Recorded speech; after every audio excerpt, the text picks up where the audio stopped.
إن الحمد لله نحمده ونستعينه ونستغفره نعوذ بالله من شرور أنفسنا ومن سيئات أعمالنا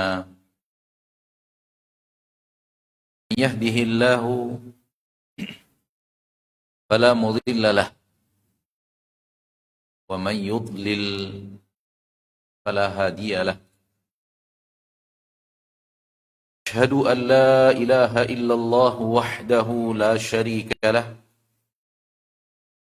وأشهد أن محمدا عبده ورسوله صلى الله عليه وعلى آله وأصحابه من تبعهم بإحسان إلى يوم الدين وسلم تسليما كثيرا أما بعد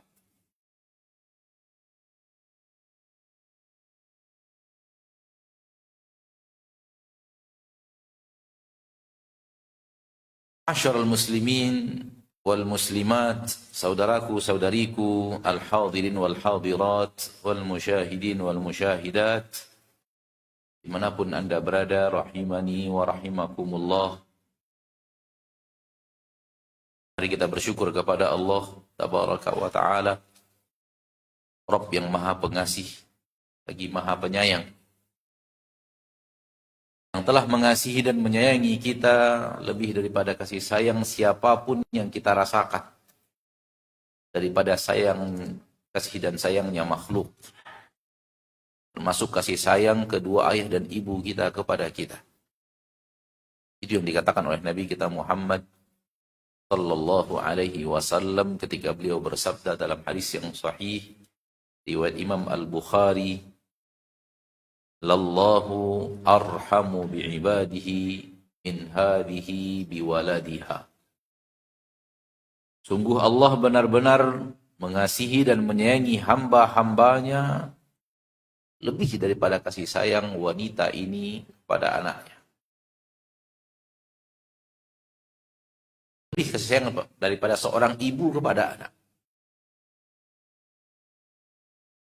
Oleh karena itu, apabila kita melihat, memperhatikan dengan seksama ayat-ayat Allah tabaraka wa ta'ala Rabbul Izzati wal Jalalah, di dalamnya kita akan menemukan banyak sekali Allah tabaraka wa ta'ala mengingatkan kepada kita akan rahmat dan nikmat-Nya. Oleh karena itu orang yang membaca Al-Quran dan memperhatikan, mentadabburi bacaan Al-Quran, dia akan menemukan banyak ayat di dalam Al-Quranul Karim yang mengingatkannya akan rahmat dan nikmat Allah kepada dirinya. Dan ketika itulah dia tidak terlalu melihat dunia beserta isinya dan kenikmatannya dan perhiasan yang ada di dalamnya sebagai nikmat.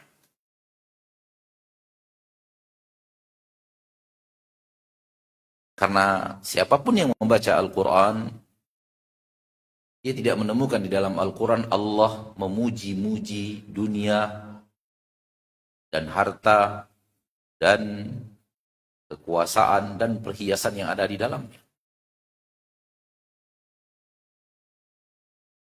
Allah sering mengingatkan kita tentang dunia ini hanya permainan, benda gurau, perhiasan. Dan Allah selalu ingatkan kita tentang dunia ini kehidupan yang sebentar.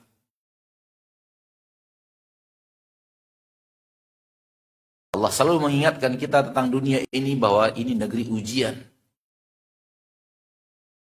Allah selalu mengingatkan kita tentang dunia ini, apapun yang ada semua akan hilang dan sirna.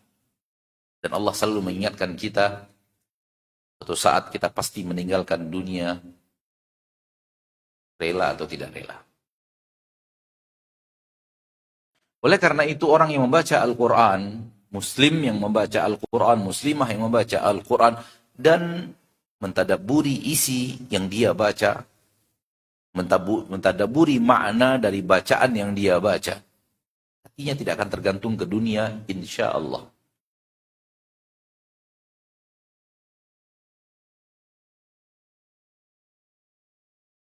Ma'asyiral muslimin, ma'asyiral muslimat, rahimani wa rahimakumullah. Pada kesempatan yang berbahagia ini, Anda dimintakan oleh panitia untuk bicara tentang hal yang berhubungan dengan kematian. Kematian yang semua manusia sadar bahwa itu akan terjadi dan mayoritas manusia gagal membuat persiapan.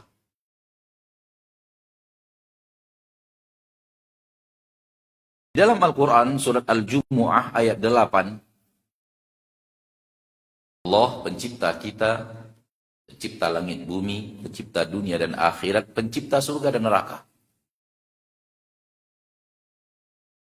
Berfirman, A'udzu billahi minasyaitonir rajim, Qul innal mauta alladzi tafirruna minhu fa innahu mulaqikum. Thumma turadduna ila alimil ghaibi wasyahadah fayunabbi'ukum bima kuntum ta'malun. Artinya, katakanlah, wahai Nabi, wahai Rasul, innal mauta alladzi tafirruna minhu, sesungguhnya kematian yang kalian lari darinya, menghindar darinya, fa innahu mulaqikum, sesungguhnya kalian akan ditemui oleh kematian itu. Kematian itu akan menemui kalian. Lari kemanapun, yang namanya kematian itu pasti akan datang. Tsumma turadduna ila alimil ghaibi wasyahadah. Setelah kematian itu terjadi, nanti kalian akan dikembalikan kepada Allah, alimil ghaibi wasyahadah, yang mengetahui seluruh yang gaib dan seluruh yang tampak. Fayunabbi'ukum bima kuntum ta'malun, maka ketika itu ia akan memberitahu kepada kalian apa yang kalian kerjakan. Dalam ayat ini, ma'asyiral muslimin, Allah tabaraka wa ta'ala berfirman mengingatkan kita akan kematian yang kita menghindar darinya. Adakah orang yang menghindar dari kematian?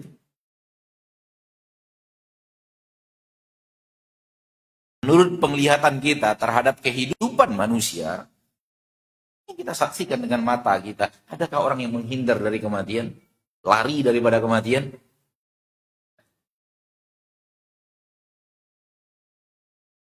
Bertemu kita, ada orang yang mencoba untuk lari daripada kematian.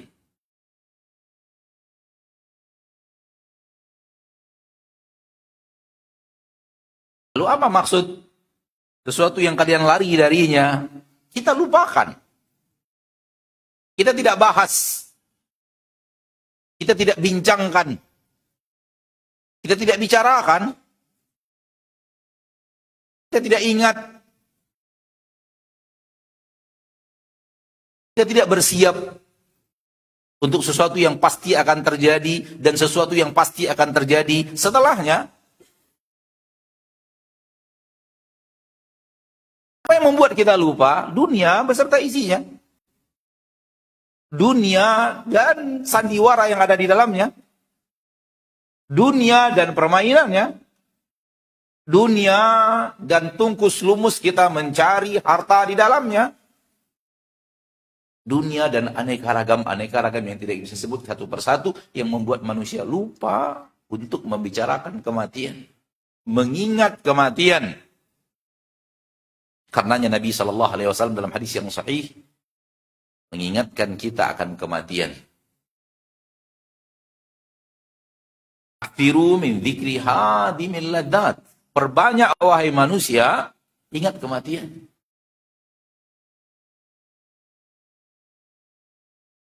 Perbanyak oleh manusia, wahai manusia, akthiru, perbanyak oleh kalian min dzikri hadimil ladat, untuk mengingat penghancur kelezatan, yaitu kematian.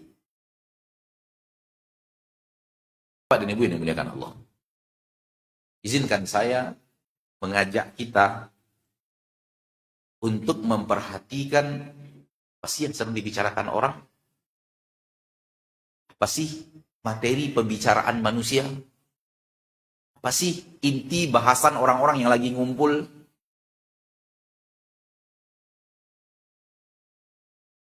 Suatu saat apabila kita duduk di sebuah tempat, katakanlah di restoran, lalu di kiri dan kanan kita, di sini ada sekelompok manusia lagi berbicara, di sini pasti ada sekelompok manusia lagi berbicara sambil makan.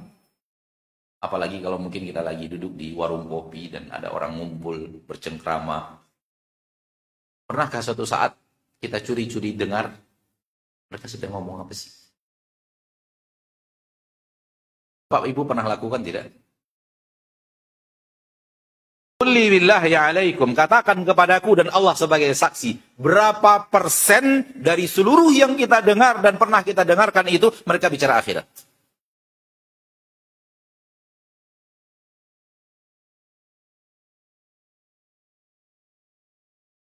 Wallahi, untuk bisa mengatakan 5% saja sulit. Ya atau tidak? Ya atau tidak? Atau saya saja merasakannya, kalau Bapak merasakan beda gitu. Di komunitas Bapak, duduk itu 90% bicara akhirat gitu. Hah? 5% bicara dunia Ustaz, sisanya Masya Allah bicara akhirat, bicara Al-Quran, bicara hadis, bisa tentang... Apa saya sendiri yang merasakan pembicaraan akhirat itu hampir tidak terdengar.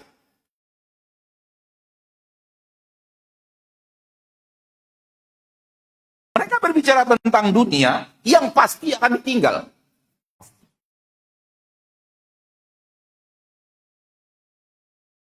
Dan mereka lupa membicarakan akhirat yang pasti akan dituju. Pasti. Ada muslim yang serius dengan keislamannya, ikhlas dalam keislamannya, yang ragu akan poin itu. Dunia pasti dia tinggal, dan akhirat pasti dia tuju.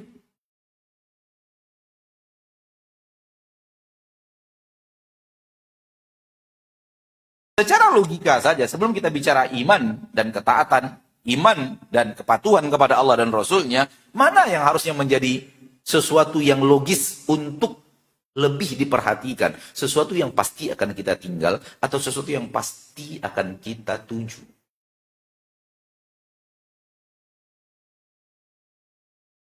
Ulangi, mana secara logika, sebelum kita bicara iman,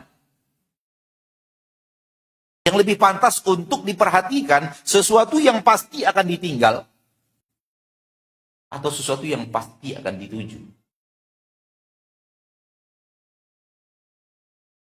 Secara lisan kita bisa jawab loh Pak. Secara lisan ya. Secara logika Ustadz, demikian juga dalam Al-Quran dan Hadis, hendaknya pembicaraan kita lebih banyak kepada sesuatu yang pasti akan dituju. Namun bagaimana mewujudkan pembicaraan lisan tersebut dalam bentuk pengamalan?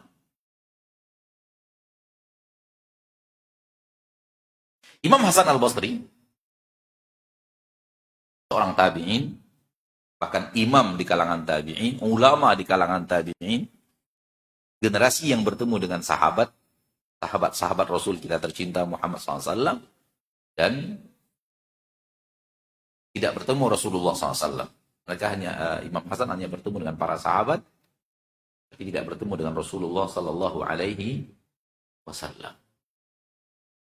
Suatu saat di rumah beliau ada acara, kemudian di penghujung acara beliau meminta kepada salah seorang di antara ulama yang hadir untuk mengingatkan mereka akan akhirat.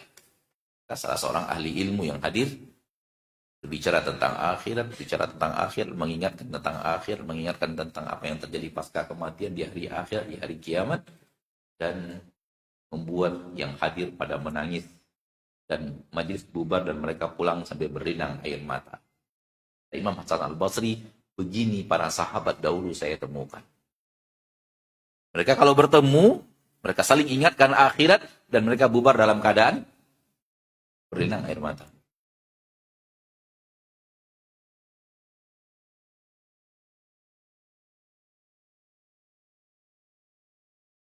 Realita kehidupan yang kita saksikan langsung dengan kepala kita, dengan mata kepala kita, bahwa manusia sudah lalai dari membicarakan akhirat.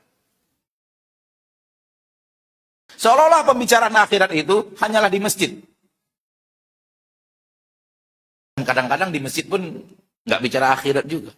Bicara sesuatu yang membuat mereka tertawa, mengocak perut. Kalau ustadznya serius, malas datang. Ustadznya nggak lucu. Masjid.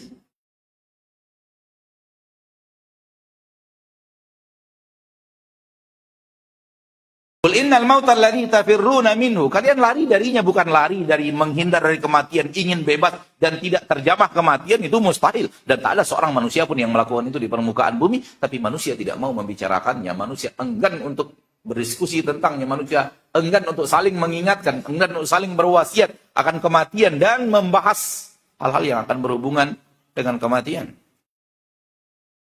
Kalaulah bukan masjid dan pengajian, jarang kita bicara bertemu orang yang akan mengingatkan kita akan akhir.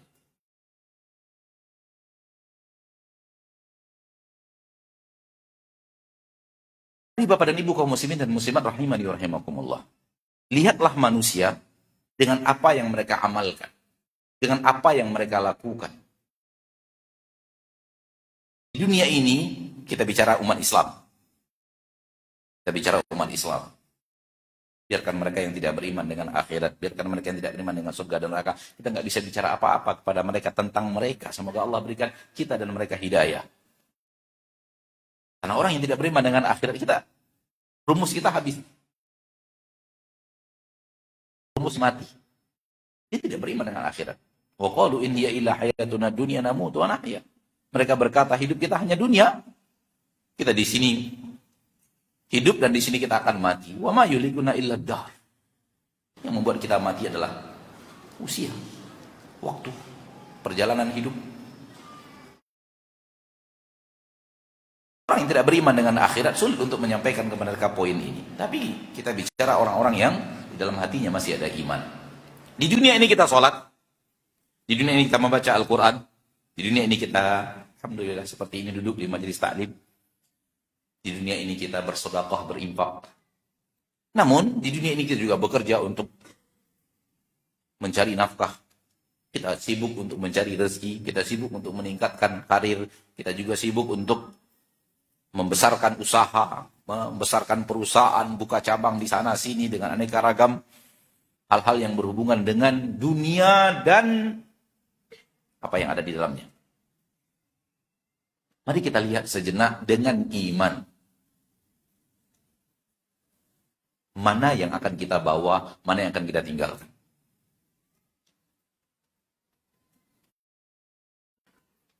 Sekali lagi, saya ingin mengajak kita lihat sejenak dengan iman, mana yang akan kita bawa, mana yang akan kita tinggalkan.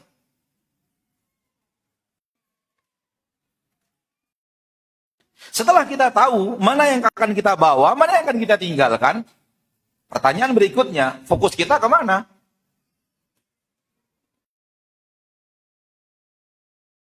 Tumpahan perhatian kita lebih banyak kemana? Kepada yang kita tinggal atau kepada apa yang akan kita bawa?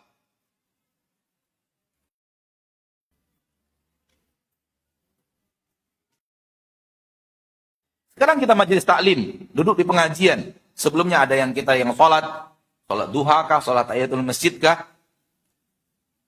Banyak orang mengira itu habis, sudah selesai.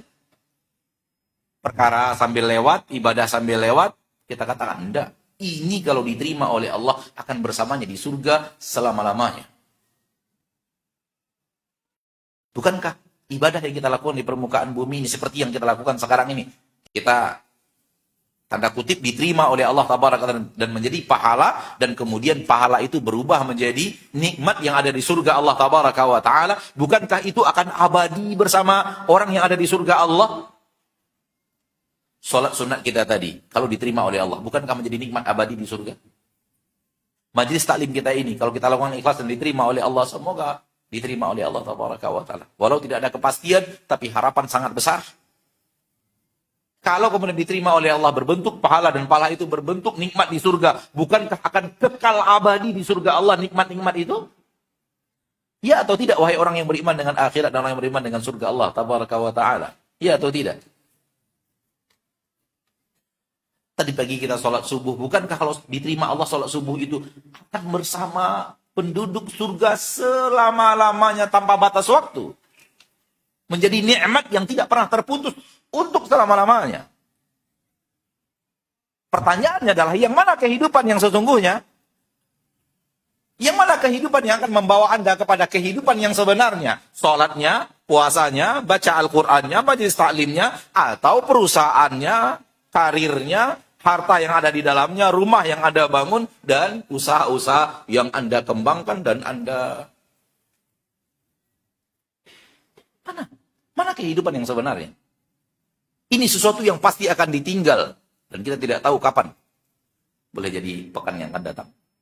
Boleh jadi bulan yang akan datang, boleh tahun yang akan datang. Dan ini sesuatu yang pasti kita tuju. Dan kalau Allah menerimanya, menjadi pahala di surga Allah tabaraka wa ta'ala untuk dinikmati dalam sebuah kalimat, dalam sebuah kata yang kita ucapkan, membayangkan saja kita tidak sanggup. Yaitu kekal abadi.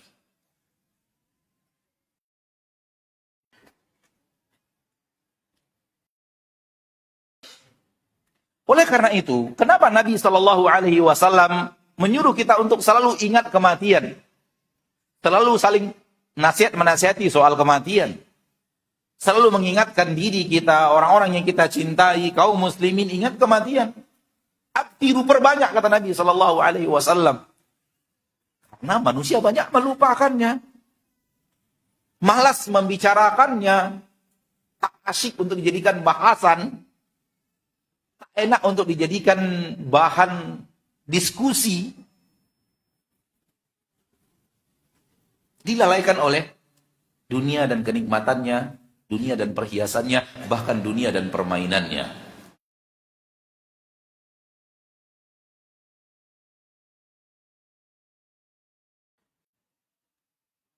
Allah sayang kepada kita, sebagaimana yang tadi kita katakan di awal.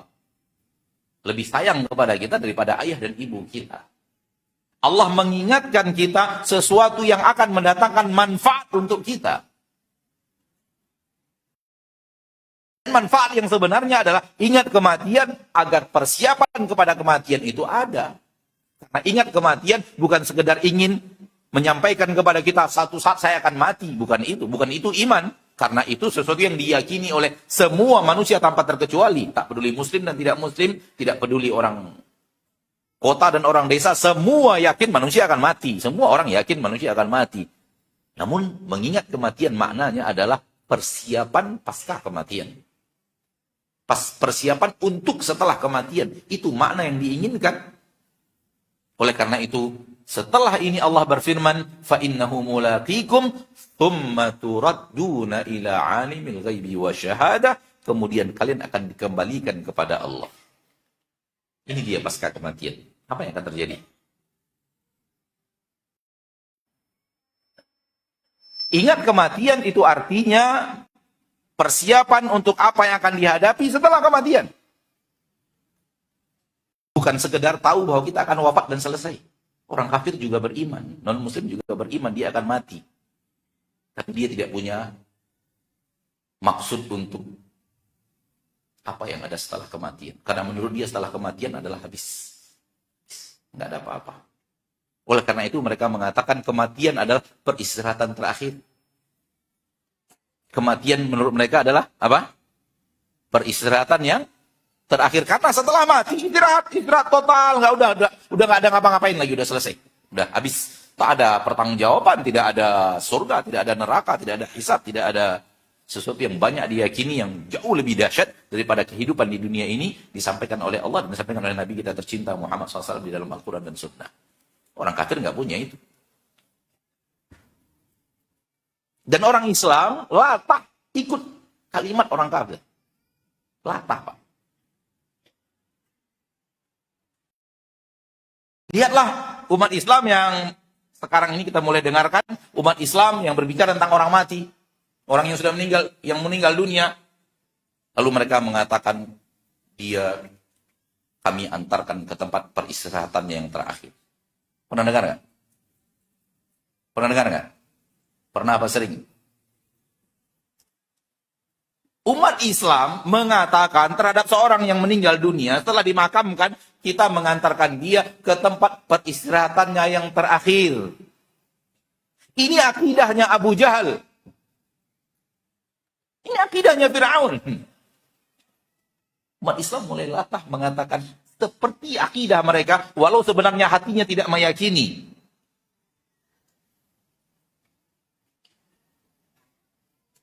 Apakah kubur bagi umat Islam adalah tempat peristirahatan terakhir? Itu awal perjalanan yang sangat sulit.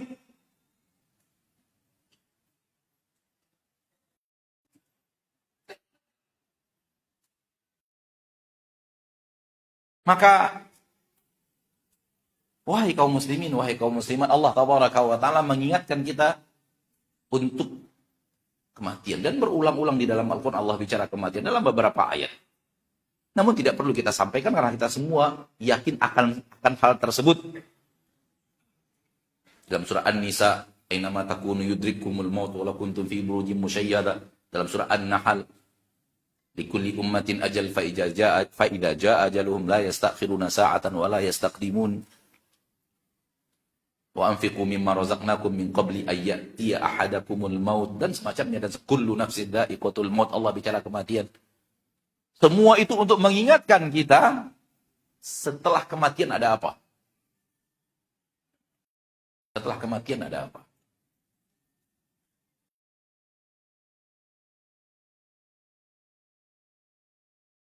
Saudaraku-saudariku muslimin dan muslimat rahimani wa rahimakumullah, ketahuilah bahwa keadaan akhirat, kejadian-kejadian padang mahsyar, kondisi-kondisi yang akan dialami nanti di akhirat, di dunia ini kita lukis. Di dunia ini kita buat. Di dunia ini kita lakukan. Karena apa yang ada di akhirat, ma'asyiral muslimin, ma'asyiral muslimat, hanyalah ganjaran atas apa yang dikerjakan di dunia. Saya akan mengulangi. Perhatikan dengan baik. Apa yang ada di akhirat kelak, apa yang akan kita temukan di akhirat kelak, apa yang akan terjadi pada diri kita di akhirat kelak, semuanya hanyalah ganjaran, balasan atas apa yang kita kerjakan di dunia. Allah tidak akan pernah menzolimi manusia, memberikan kepadanya sesuatu yang beban dosa dari apa yang tidak dia kerjakan. Tidak akan pernah. Allah hanya akan menambahkan untuk manusia ganjaran dari amal soleh yang dia kerjakan. Adapun menambahkan azab lebih daripada apa yang dia kerjakan, itu tidak pernah dilakukan oleh Allah, dan tidak akan pernah dilakukan oleh Allah yang maha adil, maha pengasih dan maha penyayang. Tapi kalau dilipat gandakan ganjaran kebaikan dari kebaikan yang kita lakukan di permukaan bumi, ya, itu salah satu bukti Allah maha pengasih, maha penyayang, Allah yang luar biasa kasih sayangnya, dan maha luas pemberiannya. Dosa tidak Allah lipat gandakan hukumannya, dan pahala Allah lipat gandakan ganjarannya.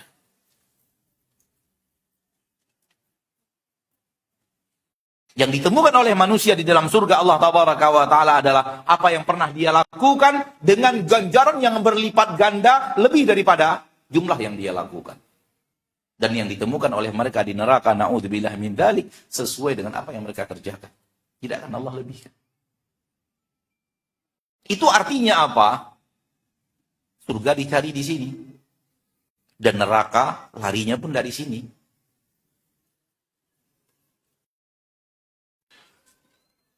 Maka berhati-hatilah ma'asyiral muslimin, ma'asyiral muslimat dalam kehidupan kita. Karena apa yang kita kerjakan, apa yang kita lakukan sekarang ini, histori hidup kita di akhirat loh.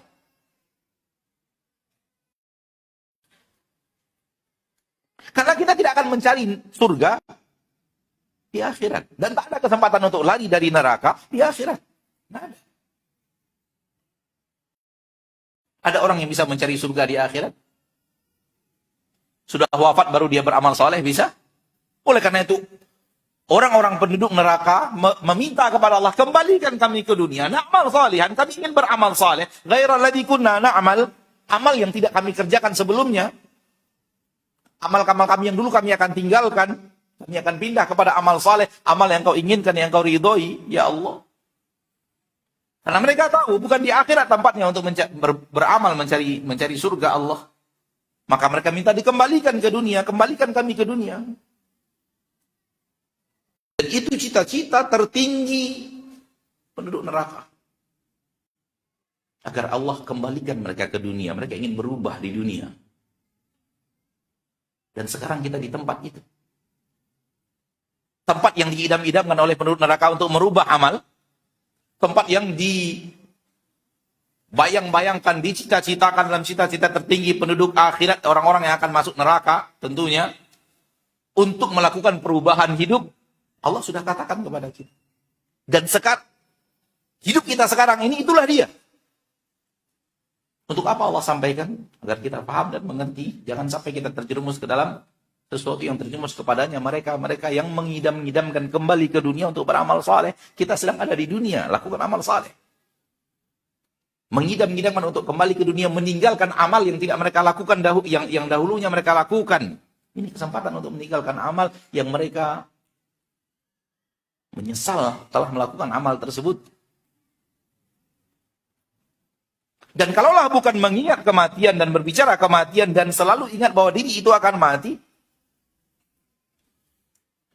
kita tidak akan terbawa kepada bahasan-bahasan ini dan kita akan hanyut dalam pembicaraan, berita, apalagi zaman sekarang. Zaman di mana berita begitu mudah, begitu menyebar sehingga orang sibuk dengan berita. Orang sibuk dengan kabar manusia, kabar makhluk. Orang sibuk dengan sesuatu yang membuat dia ingat kematian. Semoga Allah memelihara kita, menjaga kita. Semoga Allah memberikan taufik kepada kita untuk tidak terjerumus kepada apa yang terjerumus di dalamnya manusia zaman sekarang. Di zaman Rasul mungkin tidak ada. Di zaman komunikasi dan informasi belum begitu mudah seperti sekarang mungkin tidak ada. Zaman dahulu orang tidak bicara fitnah yang terjadi pada zaman sekarang. Fitnah viral, ingin memviralkan diri, siapa yang viral, apa pembicaraan yang viral pada hari ini, apa yang terjadi pada hari ini dan semacamnya.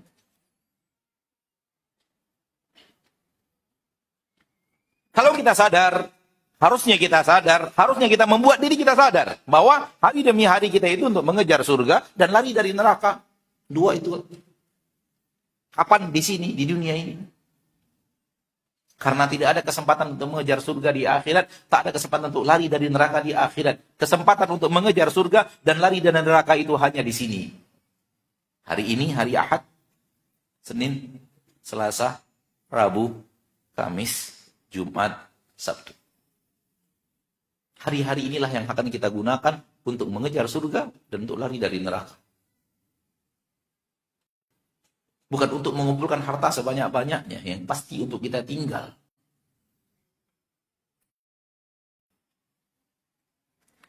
Apabila kita kembali kepada keterangan Allah, keterangan Rasul kita tercinta sallallahu alaihi wasallam, dunia ini sebanyak apapun dia kerdil. Ya atau tidak? Dunia ini sebanyak apapun dia kerdil. Sedikit. Kul mata'ud dunya qalil. Katakan kepada mereka, mata'ud dunya qalil. Perhiasan dunia itu hanyalah sedikit. Mari kita sering melihat dunia ini sedikit. Mari kita tanamkan di dalam hati kita dunia beserta isinya. Harta yang kerdil. Karena ini yang paling sering membuat manusia lalai di dunia ini daripada kematian. Karena dia menganggap dunia dan kenikmatannya sesuatu yang besar. Sesuatu yang hebat, sesuatu yang mulia, sesuatu yang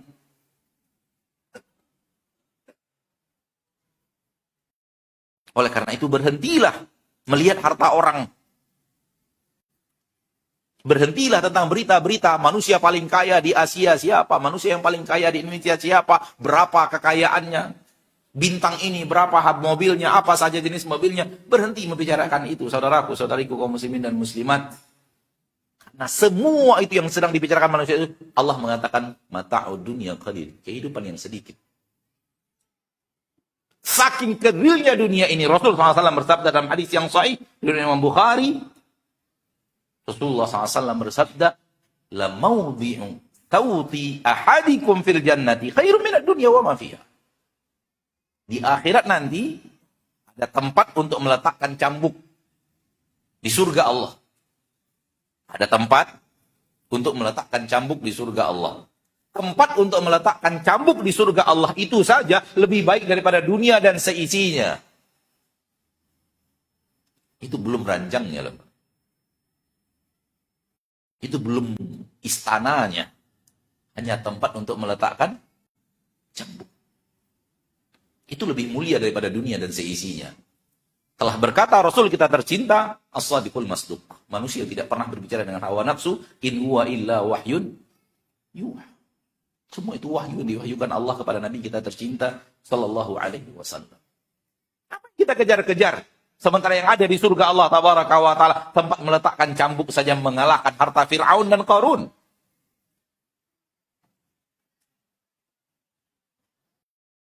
Permasalahannya adalah hati membesarkan dunia sehingga melupakan akhirat. Manusia sering menganggap harta itu banyak. Berapa kekayaannya? Sekian sih. Wow. Mulai itu wow-nya keluar. Amazing. Mulai itu membayang seandainya saya punya itu juga. Seandainya saya memiliki itu juga. Kalau dunia sudah besar di hati, yang akan kerdil adalah akhirat. Ma ja'alallahu lirajulin min qalbaini fi jawfi. Allah tidak pernah menjadikan untuk seorang manusia ada dua di hatinya. Nggak bisa. Manusia hanya pilih satu. Kalau hatinya membesarkan dunia, fahamlah kita yang akan kerdil akhirat. Pernah lihat balon? Balon satunya besar, satunya kecil. Pernah lihat? Kalau yang kecil, yang besar ini dikecilkan, yang kecil akan membesar. Pernah lihat? Itulah dunia dan akhirat di hati seorang muslim. Kalau hatinya ke dunia besar, kita akan tahu bahwa akhirat di hatinya kecil. Kalau hatinya membesarkan akhirat, kita akan tahu bahwa dia akan mengkerdilkan dunia. Tak bisa. Dua-duanya sama-sama besar itu tak bisa. Realita kehidupan menunjukkan itu, walau lidah manusia tidak berkata hal yang sama. Lidah manusia mengatakan hidup di dunia, akhirat harus dibagi sama-sama. Harus 50. Sebagaimana kita mengejar dunia, mengejar akhirat, begitu juga kita mengejar dunia. Itu hanya perkataan lisan yang realita kehidupan tidak menunjukkan, dan hati kita pun tidak bisa mengarah kepada hal yang sama. Bisa.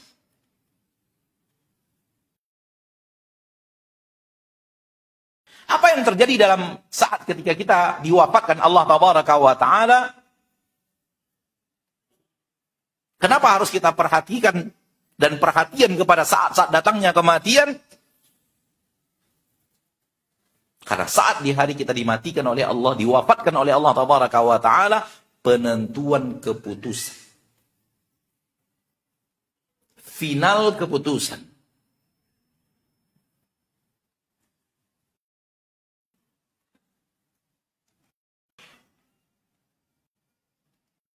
Hidup ini, dari awal kita balik, sampai hari ini, sampai saat-saat mau datangnya kematian, itu semuanya ujian.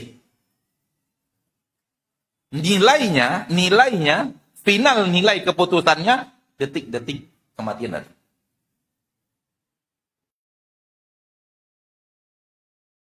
Maka yang dalam masa ujiannya dalam kehidupannya di permukaan bumi ini mampu menjawab dengan benar, Allah tidak akan pernah menzolimi dia untuk memberikan nilai terbaik untuknya ketika dia wafat. Dan orang yang dalam kehidupannya di dunia ini selalu salah dalam menjawab, selalu salah dalam melakukan jawaban-jawaban, itu juga yang akan membawa dia kepada penilaian, final penilaiannya bahwa hal yang buruk akan terjadi pada dirinya. Dan itu akan terjadi di detik-detik kematian kita. Dan itu yang membuat orang-orang yang menginginkan surga dan takut neraka khawatir. Dan itu yang membuat mereka menangis. Akankah usaha dia untuk menjawab jawaban-jawaban ujian dengan dalam kehidupan dunia ini dengan benar, akankah berakhir dengan penilaian yang dia inginkan? Karena dia tahu, kadang jawabannya benar, kadang salah. Dan dia tidak bisa menghitung lebih banyak yang benar dan yang salah atau bagaimana. Hanya Allah yang bisa menghitung. Hanya Allah yang sari'ul hisab, yang maha cepat hisabnya untuk menentukan hasil daripada ujiannya di permukaan bumi. Final keputusannya di detik-detik kematian. Apakah yang datang kepadanya malaikat-malaikat berwajah putih, duduk sejauh mata memandang? Indikasi jawaban ujian yang selama hidup di permukaan bumi ini benar, dan banyak benarnya. Tidak semua benar, nggak mungkin, mustahil. Kita sebagai manusia tidak akan pernah lekang daripada kekeliruan dan kekhilafan dan dosa. Ataukah yang akan datang adalah malaikat berwajah hitam dan duduk sejauh mata memandang?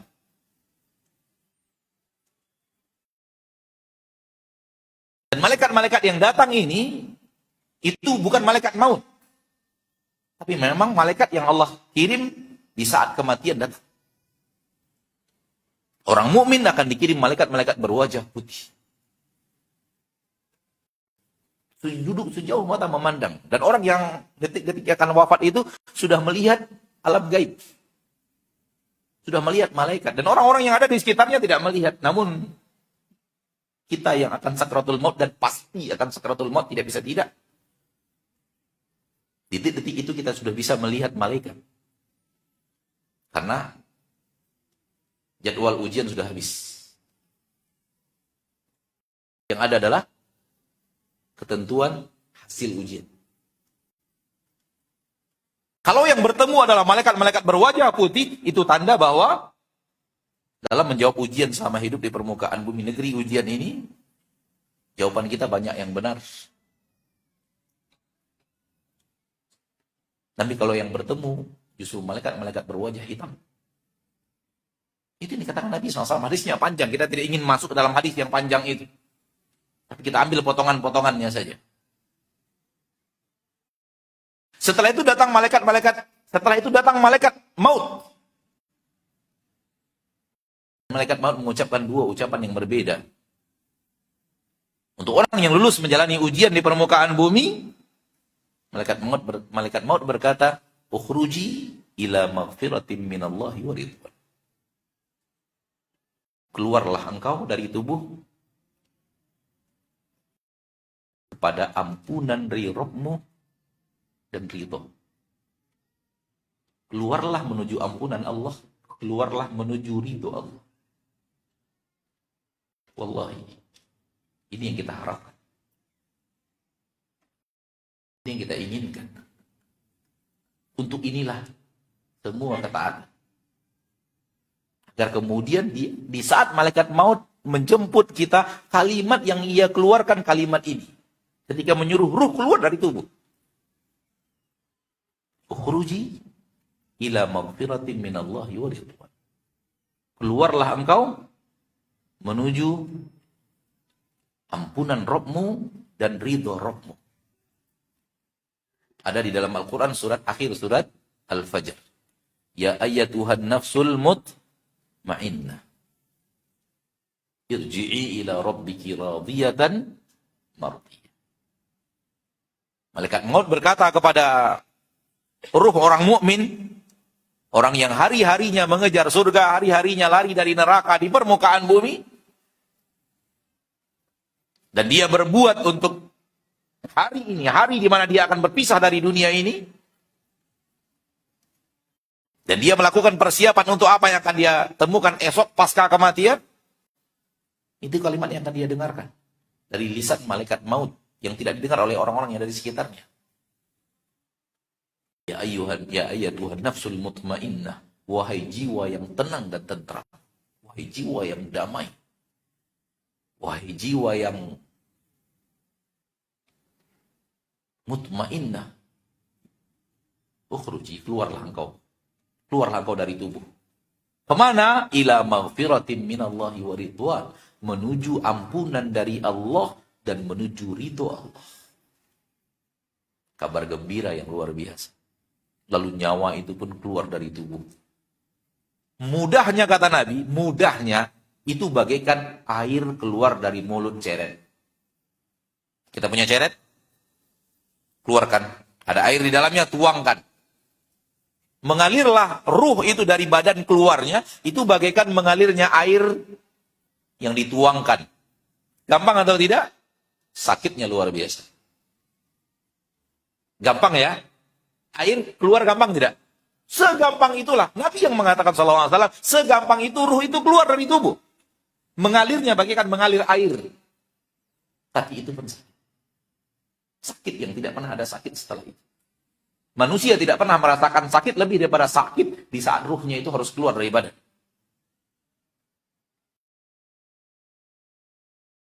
Kita semua pernah merasakan sakit. Terutama yang di atas 40 tahun ini. Pernah merasakan sakit entah jantungnya, entah ginjalnya, entah ya kan?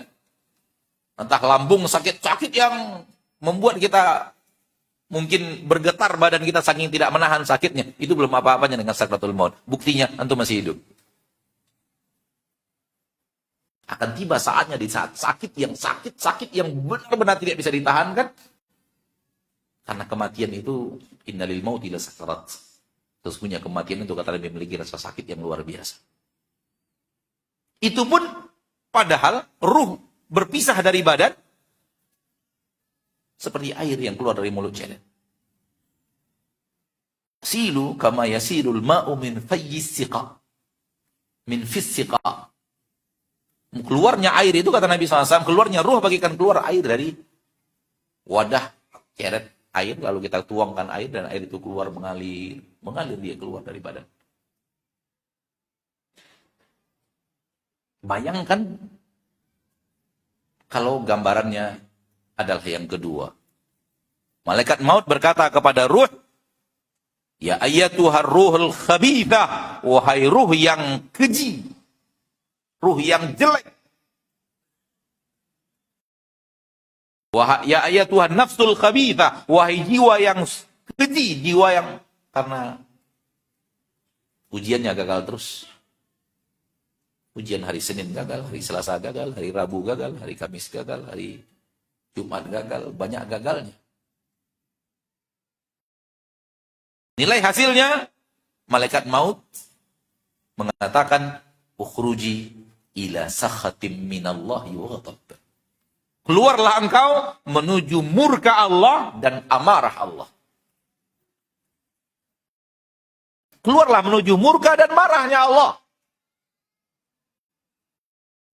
Itu ruh gak mau keluar, kata Nabi SAW. Itu ruh lari-lari di badan, gak mau keluar. Dan cara mengeluarkannya malaikat maut yang narik paksa. Itu sakitnya bagaimana? Kalau yang mengalir bagaikan air, sakit luar biasa. Bagaimana yang dicabut paksa?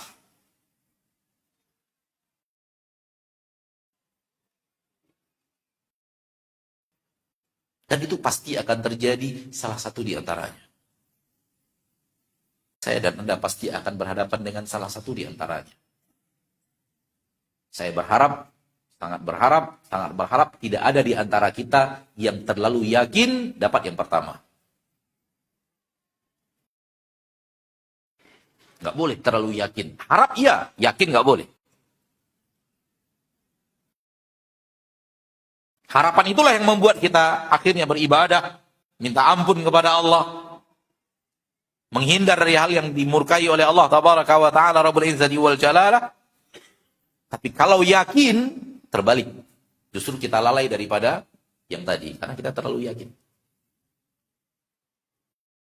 Umat Yahudi, kenapa mereka begitu bengis di permukaan bumi? Karena mereka terlalu yakin mereka adalah kekasih-kekasih Allah. Begitu agama mereka. Nahnu abna'ullahi wa ahibba'u. Kita ini anak-anaknya Tuhan, anak spesial Tuhan. Dan kekasih-kekasih Tuhan. Terlalu yakin bahwa mereka lah makhluk yang dicintai Allah Tabaraka wa Ta'ala. Sehingga terjadilah yang terjadi. Maka yakin tidak boleh. Yakin adalah jebakan iblis. Berharap sifat orang yang beriman. Berharap itu tidak yakin, tapi harapan ada. Yang kedua, jangan terlalu yakin dosa kita diampuni. Berharaplah, yakin jangan. Berharaplah dosa kita diampuni dengan harapan yang besar. Tapi yakin jangan.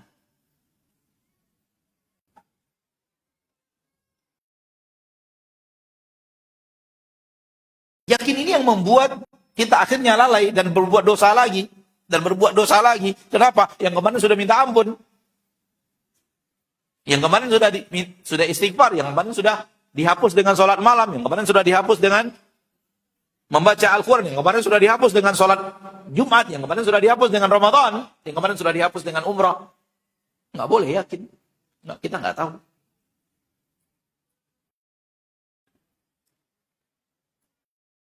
Dan ruh apabila sudah keluar dari jasad, itu langsung diambil oleh malaikat-malaikat yang tadi berwajah putih atau malaikat-malaikat yang berwajah hitam. Langsung dimasukkan ke dalam kain kafan yang mereka bawa.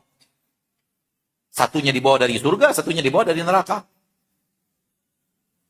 Begitu yang Nabi katakan. Sallallahu alaihi wasallam.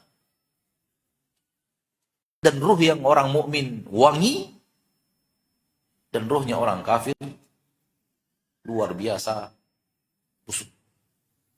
Orang fasik, orang yang banyak berbuat dosa, intinya tidak lulus dalam ujian, dalam kehidupan di permukaan bumi.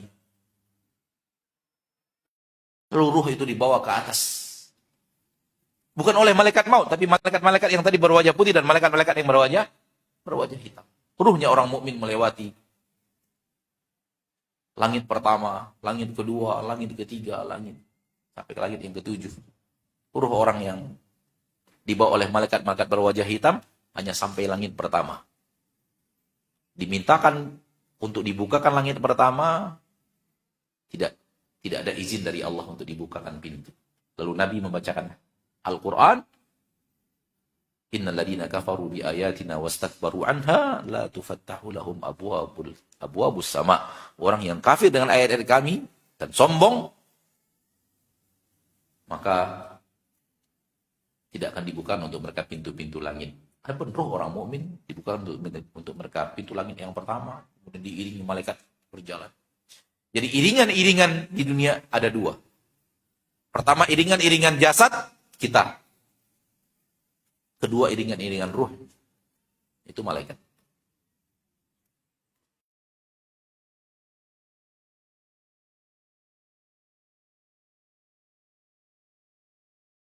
Ini dia, ma'asyarul muslimin, ma'asyarul muslimat, sesuatu yang pasti akan terjadi. Hadisnya panjang, silakan kembali kepada hadis-hadis yang berhubungan dalam saat-saat apa yang terjadi ketika ruh meninggal.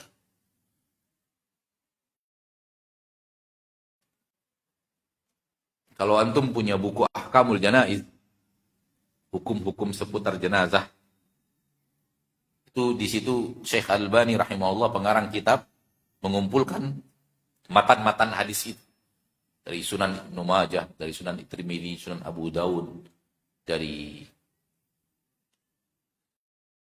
riwayat-riwayat lainnya dikumpulkan panjang, 1 halaman, 2 halaman lebih bicara tentang hadis saat-saat ruh akan berpisah dari tubuh dan apa yang dilakukan, apa yang terjadi, apa yang dibawa oleh para malaikat, apa ucapan para malaikat, bagaimana di langit, bagaimana ketika diturunkan, bagaimana di alam barzakh, bagaimana malaikat yang bertanya kepadanya, apa jawabannya, apa yang terjadi setelahnya. Dan itu panjang sekali. Bukan itu tema bahasan kita dan bukan untuk itu kita, karena hadisnya panjang. Intinya, ma'asyarul muslimin, ma'asyarul muslimat, jangan lalai dari kematian. Jangan lalai bicara kematian. Jangan lalai mengingat kematian. Mengingat kematian dalam makna yang positif. Bukan dalam makna yang negatif. Dalam makna yang hasilnya kebaikan. Bukan makna yang hasilnya keburukan. Karena mengingat kematian ada dua. Ada yang hasilnya positif dan ada yang hasilnya negatif. Ada orang yang ingat kematian, ingat dia kematian, tapi hasil akhirnya lemes, lunglai, loyo, letih. Apa lagi? Letoy, apa lagi? Lesu, lemah udah tadi. Lunglai. Ada orang ingat kematian, hasil akhirnya lemas hidup itu, tidak semangat ibadah, tidak semangat. Kata para ulama, bukan untuk itu ingat kematian. Ingat kematian itu membuat manusia semangat ibadah. Ingat kematian itu membuat orang tak tergiur dengan harta orang lain. Ingat kematian itu membuat orang berusaha untuk lari dari neraka. Ingat kematian itu membuat orang rajin berinfak, rajin sholat. Ingat kematian itu membuat orang musibah yang datang dari musibah-musibah dunia itu dianggap kerdil. Ini musibah dunia, nggak ada apa-apanya. Musibah yang paling berat adalah akhirat, di neraka Allah Tabaraka wa Ta'ala, sehingga membuat dia ridho dengan takdir yang datangkan oleh Allah, musibah yang datang oleh Allah dari hal yang tidak dia inginkan. Ini efek positif mengingat kematian. Ini yang diinginkan Allah. Persiapan dan kita yang ridho dengan keputusan Allah, dan kita yang tidak tertarik, hati kita tidak tertarik untuk dunia dan perhiasannya, tapi tertarik kepada surga dan apa yang ada di dalamnya. Ini nilai-nilai positif dari ingat kematian, dan ini yang diinginkan, bukan yang tadi. Karena kita juga menemukan sebagian kaum muslim ingat kematian langsung lemah dia, letih. Pokoknya mau mati aja dia. Padahal ingat kematian mau mati aja. Kayaknya udah nggak ada lagi manfaat hidup di permukaan bumi ini, Ustaz. Bahkan sedikit demi sedikit mereka mulai takut bertemu orang, takut diskusi dengan orang. Dan kita sudah menemukan itu sampai hampir mirip orang gila. Kita tidak bicara pembicaraan orang, kita anak membicarakan apa yang pernah anak alami sendiri. Awalnya anak ini takut dari bicara kematian, dan mulai takut, lemah, nggak semangat, akhirnya mengurung diri di kamar, dan akhirnya hampir mirip dengan orang gila. Bukan itu maksud mengingat kematian. Mengingat kematian membuat manusia semangat.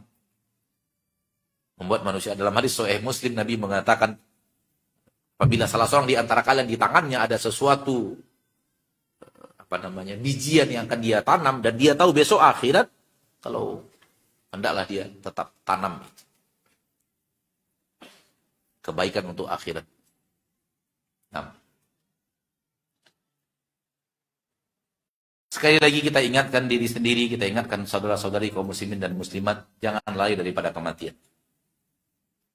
Kematian itu adalah final keputusan siapa kita. Disitulah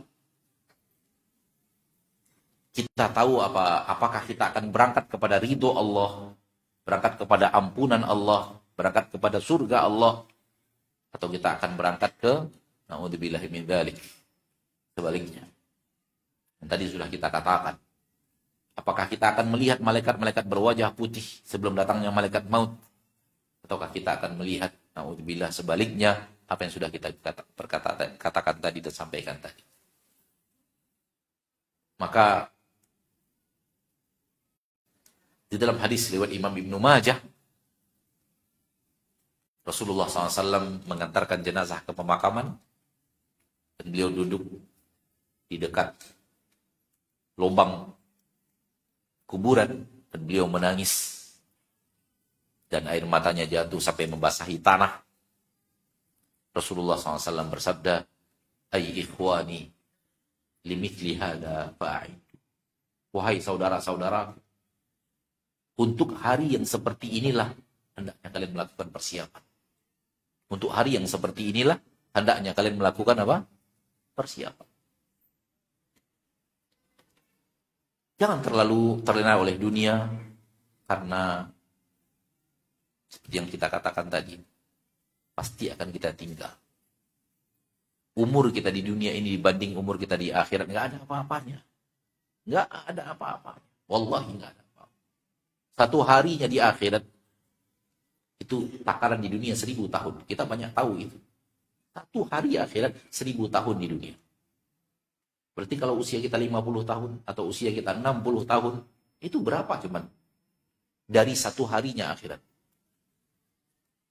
Itulah dunia. Itulah dunia dan kenikmatannya, itulah dunia dan kepedihannya kalau pedih. Itulah dunia dan yang terjadi di dalamnya, sandiwara yang terjadi di dalamnya hanya 1/sekian dari satu harinya akhirat. Terakhir, Ana akan bawakan kepada antum sebelum kita buka tanya jawab. Bagi yang ingin bertanya silahkan menulis di kertas. Sekiranya ada yang ingin bertanya, kalau ada ilmunya Ana akan jawab. Kalau tidak ada ilmunya Ana akan katakan Allahu a'lam. Sebuah ayat dari sebuah surat yang saya yakin semua kita atau mayoritas kita hafal. Allah tabaraka ta'ala berfirman di dalam Al-Quran, Alhaakumut takatsur hatta zurtumul maqabir.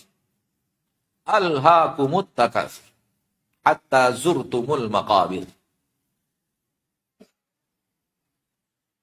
Apabila kita lihat Quran terjemahan, artinya adalah bermegah-megahan telah melalaikan kalian sampai kalian masuk ke dalam kubur. Izinkan Ana untuk mengatakan terjemahannya sudah benar namun ada kekurangan. Wallahu a'lam, terjemahan yang paling pas adalah berpacu-pacu banyak telah melalaikan kalian sampai kalian ziarah ke kubur. Terjemahan pertama tadi apa? Bermegah-megahan telah melalaikan kalian. Terjemahan yang kedua, berpacu-pacu banyak. Allah memakai kalimat at-takatsur, bukan at-tafakhur. At-takatsur secara arti kalimat katsir. Katsir artinya banyak. Takatsur, pacu-pacu banyak. Pacu-pacu banyak meliputi pacu-pacu banyak dalam kemewahan dan juga meliputi yang tidak mewah. Yang penting pacu-pacu banyak. Bisa jadi orang pacu banyak kebun, padahal dia rumahnya tidak mewah, ya atau tidak? Pacu-pacu banyak kendaraan, walaupun tidak mewah, pacu-pacu banyak. Sampai ada orang yang pacu-pacu banyak, kantong muntah pesawat. Saya pernah baca, ada orang yang berpacu-pacu banyak apa? Mengoleksi kantong muntah pesawat. Pesawat ada kantong muntah nggak, Pak?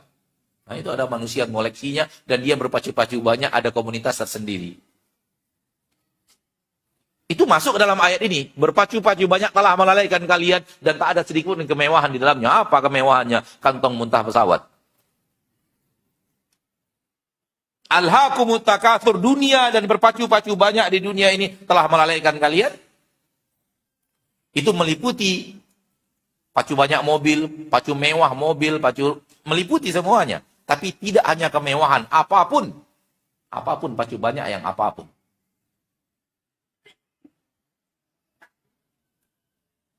Masuk yang mewah, masuk yang tidak mewah. Masuk bermegah-megahan, bermewah-mewahan, masuk yang tidak. Hatta zurtumul maqabir, sampai kalian masuk kubur. Terjemahan yang kedua, sampai ziarah kubur. Karena Allah memakai kalimat zara yazuru zurtum, yang artinya ziarah. Apa bedanya masuk kubur dengan ziarah kubur? Terjemahan pertama masuk kubur. Terjemahan kedua apa? Ziarah kubur. Masuk kubur tidak mengandung kalimat keluar. Sementara ziarah kubur mengandung kalimat masuk dan keluar. Orang masuk kubur dalam akidah kita. Apakah masuk kubur dikubur selama-lamanya? Atau dia akan keluar dari kubur? Dia akan keluar dari kubur. Oleh karena itu, Allah memakai kalimat ziarah. Sampai kalian ziarah kubur. Kalian akan masuk kubur dan akan keluar lagi. Karena di kubur kalian hanya ziarah. Kalimat ziarah mengandung makna masuk dan mengandung makna apa? Keluar. Kalimat masuk dalam terjemahan tidak mengandung makna keluar. Sebenarnya yang kita inginkan dalam kalimat ziarah ada makna singkat. Ada makna pendek. Ada makna waktu yang tak panjang. Maka kita di dalam kubur tidak panjang waktu kita. Oleh karena itu Allah menggunakan kalimat ziarah ketika masuk kubur. Karena ziarah ada kandungan makna singkat.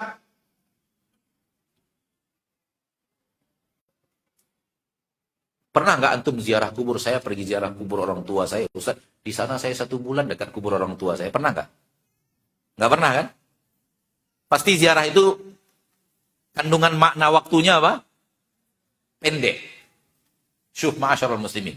Rasul sampai kepadanya ayat ini, para sahabat Rasul SAW dan para sahabat ridwanullahi alaihim ajmain sampai kepada mereka ayat ini dan mereka telah membacanya dan semua mereka sampai kita sama. Akidah kita di dalam waktu kubur itu waktunya nggak panjang. Padahal Rasul dan para sahabat sudah 1000 tahun lebih di dalam kubur.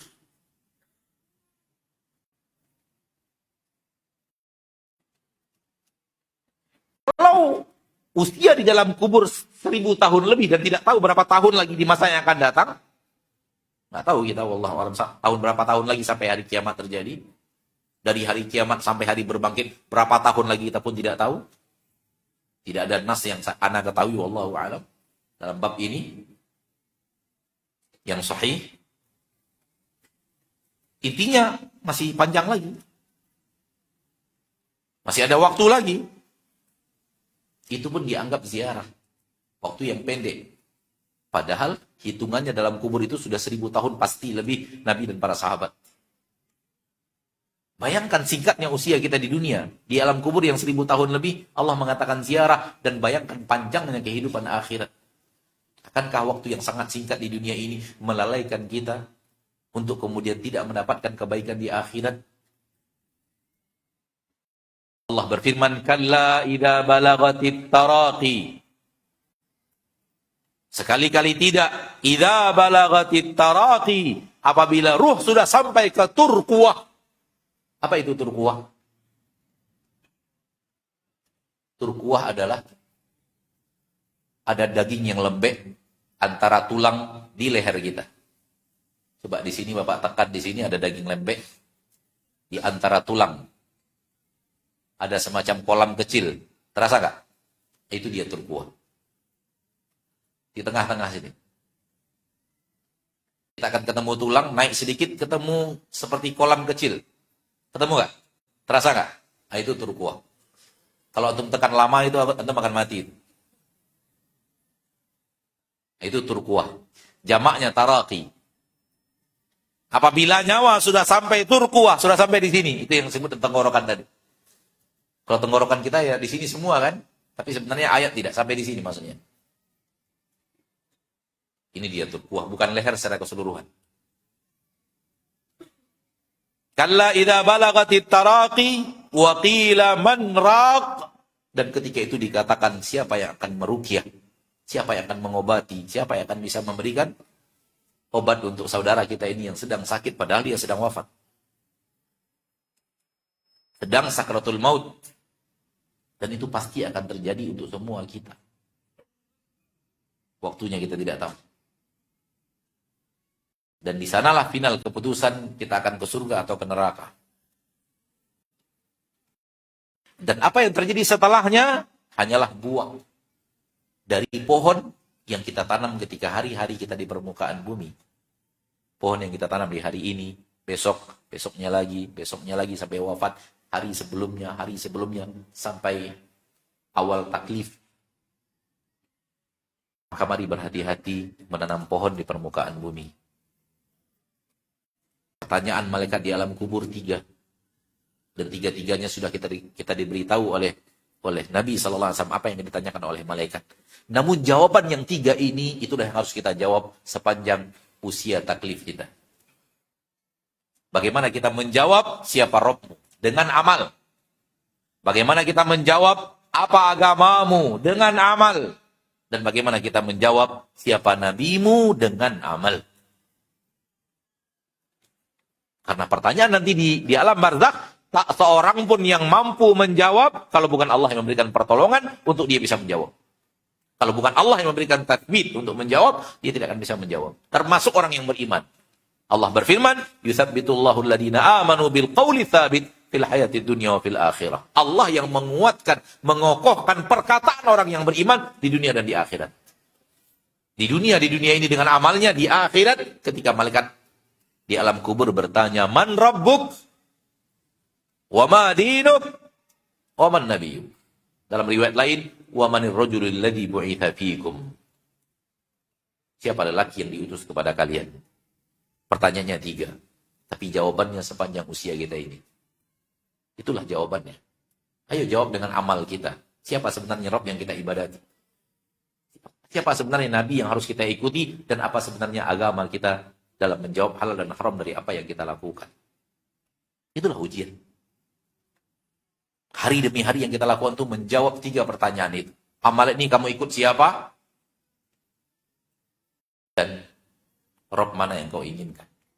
Dan final keputusannya di saat kalla idza balagatit taraqi, ketika saat nyawa di tenggorokan. Apakah keluarnya menuju ridho Allah ataukah keluarnya menuju murka Allah tabaraka wa taala. Semoga kita yang ada di majlis ini akhir hayat kita menuju ridho Allah dan menuju ampunan dari Allah. Semoga Allah memberikan kepada kita husnul khatimah. Amin ya rabbal alamin. Nah, Bapak dan Ibu, itu yang bisa materi yang bisa Anda sampaikan pada kesempatan yang berbahagia ini, dan waktu yang tersisa kita gunakan untuk menjawab pertanyaan, dan kita prioritaskan pertanyaan yang sesuai dengan tema terlebih dahulu. Wallahu a'lam.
Pertanyaan yang sesuai dengan tema pertama, Ustadz, apakah bentuk daripada nikmat kubur itu, Ustadz? Ini pertanyaan sesuai dengan tema, apakah bentuk daripada nikmat kubur? Di dalam buku yang tadi Ana sampaikan, itu disebutkan detail oleh Nabi kita tercinta Muhammad sallallahu alaihi wasallam. Apabila seorang mukmin berhasil menjawab pertanyaan malaikat, 3 malaikat, maka dia akan mendapatkan nikmat kubur. Akan didatangkan untuknya alas tidur dari surga.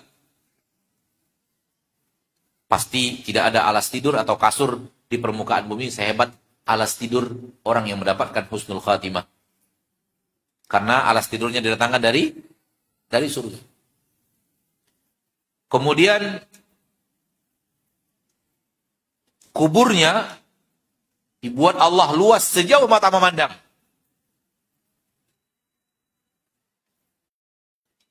Kemudian dari kubur itu dibukakan pintu. Namun pintunya terhubung ke surga. Sehingga hawa surga masuk ke dalam kubur. Aroma wangi surga masuk ke dalam kubur.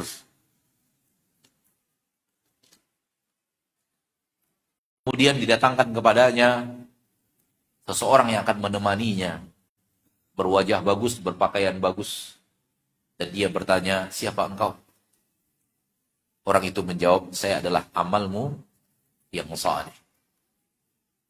Demi Allah, kata amal yang sudah berwujud seseorang, demi Allah saya tidak kenal dirimu, kecuali orang yang cepat kalau diajak taat, dan sulit lambat kalau diajak maksiat.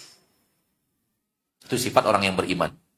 Diajak kepada ketaatan, gampang dan mudah. Namun diajak kepada kemaksiatan, bukan tak bisa, tapi payah mengajaknya untuk berbuat maksiat. Lamban dia kepada maksiat. Itu saksi amal yang dikatakan oleh Nabi SAW di alam kubur. Jadi, di alam kubur tidak diadab, alas tidurnya dari surga didatangkan, hawa kuburnya, hawa surga, aroma wangi dari surga. Wallahu a'lam. Itu yang bisa ana jawab.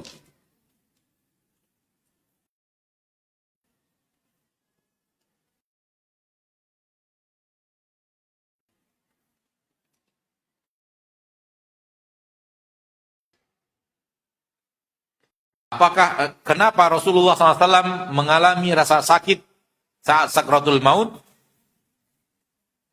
Karena Nabi Muhammad SAW adalah manusia seperti kita. Maka akan datang kepada Nabi SAW sesuatu yang akan datang kepada manusia. Nabi Muhammad SAW manusia. Di dalam Al-Quran akhir surat Al-Kahfi, Qul innama ana basyarun mithlukum. Katakan wahai Nabi kepada manusia, innama ana basyarum mithlukum. Aku adalah manusia seperti kalian. Maka akan datang kepada Nabi, menimpa Nabi SAW sesuatu yang menimpa manusia-manusia lainnya. Nabi itu sedih. Nabi itu kesakitan. Nabi itu punya jiwa, perasaan sebagaimana manusia lainnya. Oleh karena itu, Nabi juga merasakan sakit saat-saat kematian karena memang Nabi manusia seperti kita. Namun Nabi sudah tahu bahwa itu adalah ajalnya.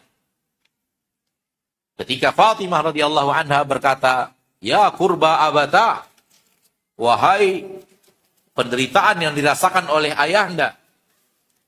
Kata Nabi SAW, "La kurba ala abiki ba'dal yaum." Tak ada lagi penderitaan, rasa sakit yang dirasakan oleh ayahmu, wahai Fatimah, setelah ini. Setelah ini nggak ada lagi rasa sakit. Kenapa? Karena yang ada setelahnya adalah kebaikan. Wallahu a'lam. Ya, jadi karena Nabi adalah manusia seperti manusia lainnya, dalam kodrat manusia lainnya sama. Yuha ilayya, beda saya dengan kalian, saya dapat wahyu. Kalian tidak. Namun dalam sakit, dalam kehidupan Rasul seperti yang lainnya.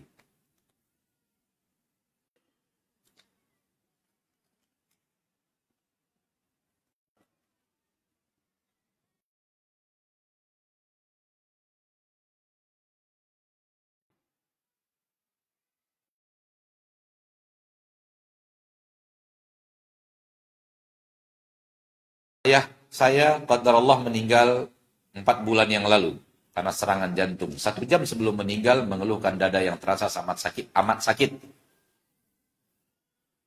Ayah selalu beristighfar, menyebut Allahu Akbar dan menyebut la ilaha illallah. Sampai mau dimasukkan ke dalam mobil, dibawa ke rumah sakit. Sesampai di rumah sakit, ayah dinyatakan sudah tidak ada lagi, sudah meninggal. Apakah ayah saya dalam keadaan wafat, dalam keadaan husnul khatimah, Ustaz? Harapan. Kepastian tidak ada. Harapannya ada. Akhir-akhir yang kita dengar dari lisan ayah kita adalah Allahu Akbar, la ilaha illallah. Itu yang kita tahu. Itu yang kita tahu. Dan ada masa-masa di mana kita tidak tahu apa yang keluar dari mulut ayah kita. Apakah benar la ilaha illallah itu akhir kalimat yang dia diucapkan dalam lisan, dan setelah itu tidak ada lagi ucapan setelahnya? Hanya Allah yang tahu. Maka mudah-mudahan ketika kita menemukan ayah kita wafat dalam keadaan menyebut-nyebut kalimat tersebut, harapannya ya, kepastiannya tidak ada. Karena ya atau tidaknya itu gaib. Dan ilmu gaib ada di sisi Allah subhanahu wa ta'ala. Bagaimana caranya Ustadz untuk bisa istiqomah merasa diawasi Allah setiap saat, walau di tengah keramaian? Kalau kita bisa sampai kepada titik ini, tolong ajarkan saya. Berat ini. Berat menjadi seorang yang bisa merasa diawasi Allah terus setiap saat. Wallahi inilah puncak keimanan. Wallahi inilah puncak ketakwaan kepada Allah. Dan tidaklah bertakwa orang yang bertakwa kecuali dengan sifat ini. Dan tidaklah selamat orang yang selamat dari neraka kecuali dengan sifat ini. Sifat ini adalah puncaknya agama. Nabi mengatakan agama pertama itu Islam. Amal zahirnya benar dulu. Setelah itu iman. Setelah itu ihsan. Ihsan itu apa? Ini dia yang ditanyakan. Selalu merasa Allah melihat kita. Maka ini puncak keimanan. Dan untuk mencapai puncak ini tak mungkin mudah. Maka kita selalu berusaha. Ingat mengingatkan, selalu berzikir. Oleh karena zikir-zikir yang diajarkan oleh Allah dalam syariat, yang oleh Nabi kita dalam syariat, untuk mengingatkan kita kepada Allah. Nabi SAW disebut oleh para sahabat, kana yadhkurullah fi kulli ahwani. Nabi itu selalu ingat kepada Allah dalam setiap situasi dan kondisi. Itulah beliau yang punya sifat yang seperti itu. Adapun kita punya juga kelalaian. Apa yang harusnya kita lakukan? Yang harus kita lakukan, kita berusaha untuk bisa lebih banyak ingat daripada lalainya. Nah,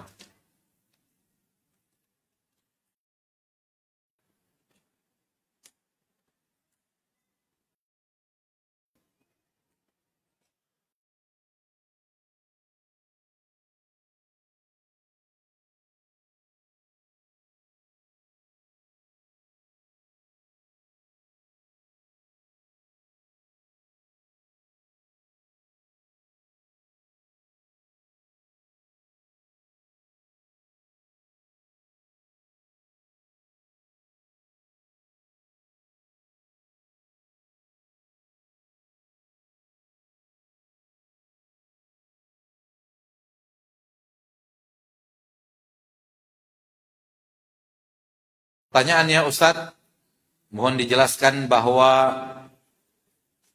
orang yang wafat didatangi oleh malaikat dengan wajah putih dan hitam. Akan dimasukkan ke dalam surga dan dimasukkan ke dalam neraka. Bukankah setelah kematian masih ada hisab, mizan, dan ada syafaat? Nah, tapi ciri-cirinya sudah didatangkan di kematian. Tanda-tanda bahwa dia akan mendapatkan surga Allah, tanda-tanda bahwa arah kebaikannya adalah menuju surga. Bukankah malaikat maut perintah dari Allah untuk mengatakan, keluarlah menuju ampunan Allah dan ridho. Betul akan ada hisab, akan ada banyak perjalanan padang mahsyar. Akan tetapi ciri-ciri bahwa, indikasi bahwa dia akan kebaikan didatangkan pada saat sakaratul maut. Wallahu a'lam. Itu tidak menafikan sama sekali. Tetap akan kita lalui padang mahsyar. Tetap kita akan melalui masa berhisab. Tetap akan kita akan melalui masa-masa yang tadi disebutkan. Ada mizan, ada sirat. Dan tetap akan datang ketakutan pada saat-saat itu. Rasa takut akan tetap datang. Akan tetapi inti, final keputusan sudah disebutkan pada saat kematian. Wallahu a'lam.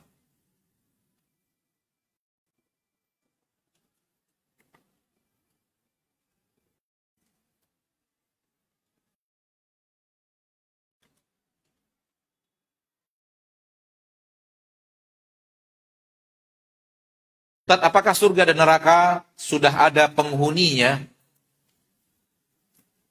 Pertama, akidah Ahlussunnah mengatakan surga dan neraka sekarang sudah ada. Sekarang sudah ada.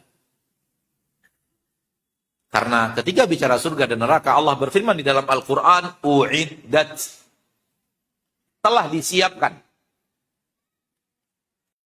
Surga dan neraka bahagian daripada makhluk-makhluk ciptaan Allah yang diciptakan dari awalnya tidak ada dan setelah itu tak pernah lagi dihancurkan. Jadi adanya hari kiamat itu tidak menghancurkan surga dan neraka. Itu untuk dunia beserta isinya. bumi dan langit, dan tidak berlaku untuk surga dan neraka. Jadi surga dan neraka diciptakan dari awalnya ada, dan sekarang sudah ada. Rasul pernah masuk ke dalamnya, Nabi Adam pernah ada di sana. Apakah sekarang ini surga dan neraka ada penghuninya? Ada. Nabi mengatakan SAW, ruh orang mukmin adalah burung-burung yang ada berterbangan di surga Allah. Allah berfirman di dalam Al-Quran surat Az-Zukhruf kalau tidak salah, bahwa Fir'aun dan pasukannya dan orang-orang yang patuh dan taat kepadanya akan dipanggang di neraka pagi dan sore. Jadi pagi dibawa ke neraka, dipulangkan lagi, sore dibawa lagi ke neraka, dipulangkan lagi. Dan dalam hadis-hadis ini dan ayat tadi, akidah ulama ahlu sunnah mereka menerangkan bahwa sekarang ini surga dan neraka juga ada makhluk Allah yang sampai ke dalamnya, dan ada juga yang diadab di dalam neraka Allah Subhanahu wa ta'ala. Akan tetapi permasalahan ini permasalahan akidah kita. Dan ingat, yang paling penting itu adalah amal kita.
Apakah benar orang mukmin yang telah meninggal dunia, mereka bisa saling mengunjungi?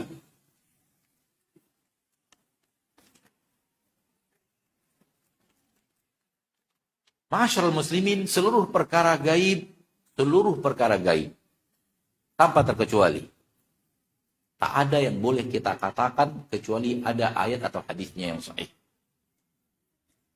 Maka perlu dalil dari hadis yang menunjukkan bahwa orang mukmin sudah wafat saling mengunjungi. Kalau tidak ada, maka tidak boleh berbicara. Dan sampai saat ini Anda tidak tahu adanya hadis yang berbicara bahwa ruh orang mukmin saling mengunjungi, atau ruh orang mukmin datang ke rumahnya dan mengetahui apa yang terjadi di rumah keluarganya pada anak dan istrinya. Anda juga tidak tahu. Atau ruh orang mukmin tahu siapa yang datang ke kuburnya dan apa yang diucapkan di depan kuburnya itu, Anda juga tidak tahu hadisnya. Wallahu a'lam. Dan jangan berbicara kecuali ada ilmunya dari Al-Quran dan hadis tentang seluruh perkara gaib.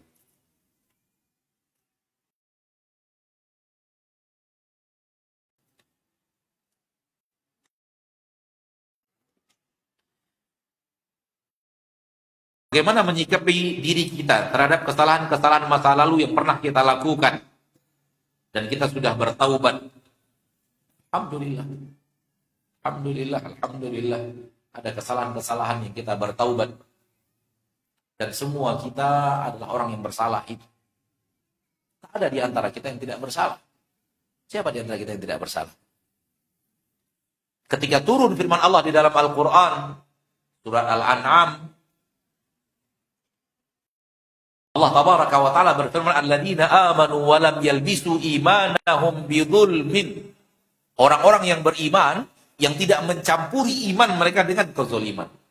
Ulaika lahumul amnu wa hum muhtadun. Mereka lah orang-orang yang mendapatkan keamanan dari Allah dan mereka lah orang-orang yang di atas hidayah. Kata para sahabat, terlalu berat ayat ini. Syarat untuk mendapatkan hidayah adalah beriman dan tidak berbuat maksiat. Alladzina amanu wa lam yalbisu imanahum bidzulmin. Oh, berat sekali. Sehingga sebagian sahabat datang kepada Nabi SAW dan berkata, "Ya Rasulullah, wahai Rasulullah, ayyuna lam yadhlim nafsa?" Siapa di antara kita yang tidak pernah menzolimi dirinya? Siapa yang mengatakan itu kepada Rasul tercinta? Generasi terbaik umat Islam, para sahabat. Mereka berkata, ayyuna lam yadhlim nafsa. Siapa di antara kita yang tidak pernah menzolimi dirinya? Maka semua manusia berbuat maksiat. Kalau sudah kita hiasi dengan taubat, alhamdulillah.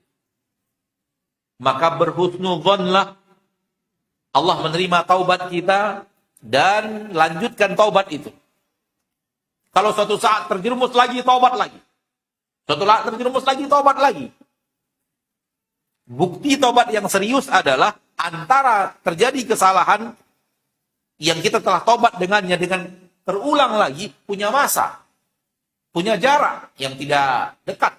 Itu berarti taubatnya serius. Tapi kalau taubatnya taubat tidak serius, waktunya dekat. Sekarang minta ampun, besok terjadi lagi, taubat lagi, minta ampun lagi, besok terjadi lagi. Maka itu bukan taubat. Karena taubat syaratnya adalah azam. Dan orang yang punya azam, itu biasanya azamnya runtuh setelah waktu yang lama. Adapun permintaan maaf kita kepada Allah karena telah berdosa, besok lakukan lagi, minta maaf lagi, besok lakukan lagi, minta ampun lagi kepada Allah, itu bukan taubat. Itu permintaan ampun yang bukan taubat yang diinginkan Allah. Dan taubat yang diinginkan Allah itu punya rentang waktu antara taubatnya dan terjerumus lagi. Kalau kemudian azamnya, tekadnya itu kemudian melemah lagi dan terjerumus lagi, taubat lagi. Dengan taubat yang serius. Dan taubat yang kedua tidak membatalkan taubat yang pertama. Tetap terjadi dan berlaku hukum taubat yang pertama. Wallahu a'lam.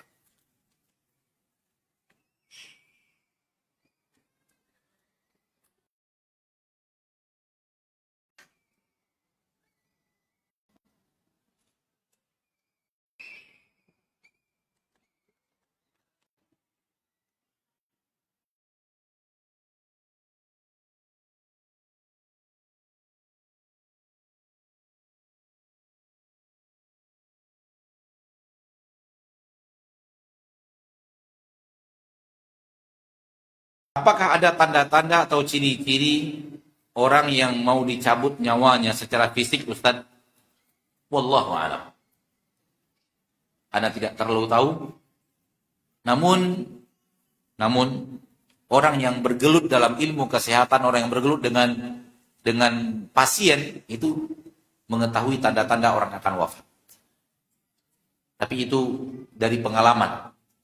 Adapun nas tegas ini tanda-tanda orang yang akan wafat itu tidak. Tapi dari pengalaman hidup akan ada. Nabi SAW ketika sakit berkata, paman Nabi tercinta Abbas radhiyallahu anhu berkata, Nabi tidak akan sehat dari penyakit yang sekarang ini. Penyakit ini akan membawa beliau kepada kematian. Fa inni a'riful mauta fi wujuhi Bani Abdul Muttalib. Aku bisa melihat tanda-tanda kematian di wajahnya Bani Abdul Muttalib. Aku bisa melihat tanda-tanda kematian di wajahnya Bani Abdul Muttalib. Ini perkataan paman Nabi Abbas radhiyallahu anhu wa ardhahu.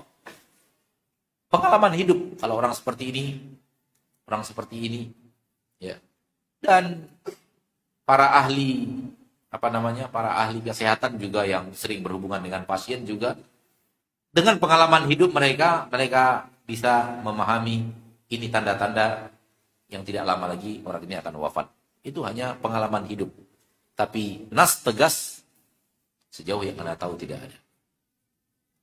Ma'asyiral muslimin, ma'asyiral muslimat, ini yang bisa kita jawab dan mohon maaf atas banyak sekali pertanyaan akan tetapi tak berhubungan dengan materi kita yang tidak kita jawab karena pertanyaan yang sesuai dengan materi sudah membuat waktu kita habis.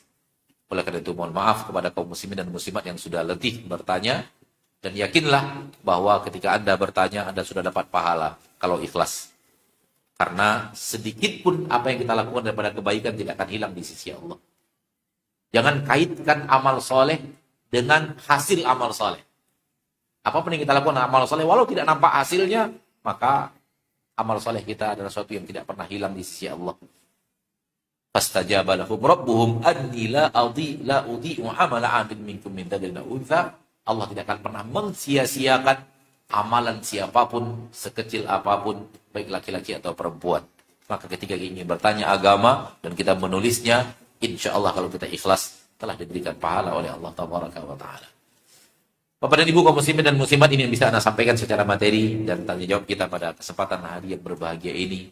Dan kepada Allah kita memohon agar Allah memberikan kepada kita semangat untuk persiapan pasca kematian. Karena untuk mempersiapkan apa yang ada setelah kematian itu hanya terjadi di sini, di dunia ini. Kalau tidak, maka tidak ada kesempatan untuk mengejar surga, sebagaimana tidak ada kesempatan untuk menghindar dari neraka.